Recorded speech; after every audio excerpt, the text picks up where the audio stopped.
Dans la paracha de cette semaine Vaïshlach, Yaakov se prépare à des retrouvailles tendues avec son frère. Mais avant cela, il doit affronter un ange mystérieux dans un combat nocturne. Un café ?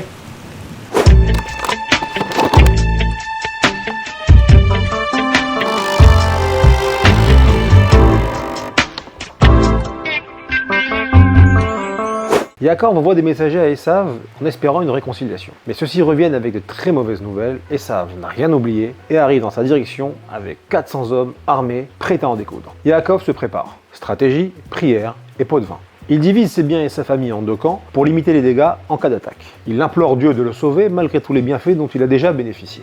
Enfin, il envoie à son frère un important don de bétail dans l'espoir d'apaiser sa colère. Au cours de la nuit qui précède leur rencontre, Yaakov fait traverser la rivière du Yabok à sa famille. Il reste en arrière et rencontre un ange mystérieux représentant Esav avec lequel il lutte jusqu'à l'aube. Bien que blessé à la hanche, Yaakov refuse de libérer son adversaire avant qu'il ne l'ait béni. L'ange lui donne alors le nom d'Israël, car dit-il, tu as lutté avec le divin et les hommes et tu as triomphé. Étonnamment, les retrouvailles entre les deux frères se déroulent de manière pacifique. Cependant, Yaakov, craignant que cette amitié soit éphémère, ne se sentant pas en sécurité, cherche poliment à écourter la rencontre. Il avance que ces jeunes enfants ne pourraient pas suivre le rythme d'Esav et de ses guerriers. Alors finalement, chacun reprend son chemin à son rythme. Esav s'installe à Seir, tandis que Yaakov se dirige vers Sukkot, puis vers Shechem.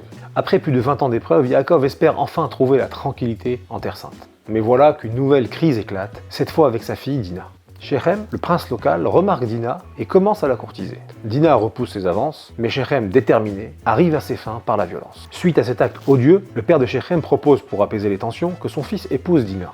Les frères de Dina font mine d'accepter l'offre. Avec ruse, ils convainquent les habitants de Shechem de se circoncire pour permettre l'union de leur famille. Profitant de leur convalescence, ils déciment tous les hommes de Shechem pour venger l'outrage fait à leur sœur. Yaakov désapprouve la réaction violente de Shimon et Lévi. Il leur en tiendra rigueur jusqu'à sur son lit de mort. Yaakov quitte Shechem et se dirige vers sa maison natale. Au cours du voyage, Rachel décède tragiquement à l'âge de 36 ans en donnant naissance à son second fils Binyamin.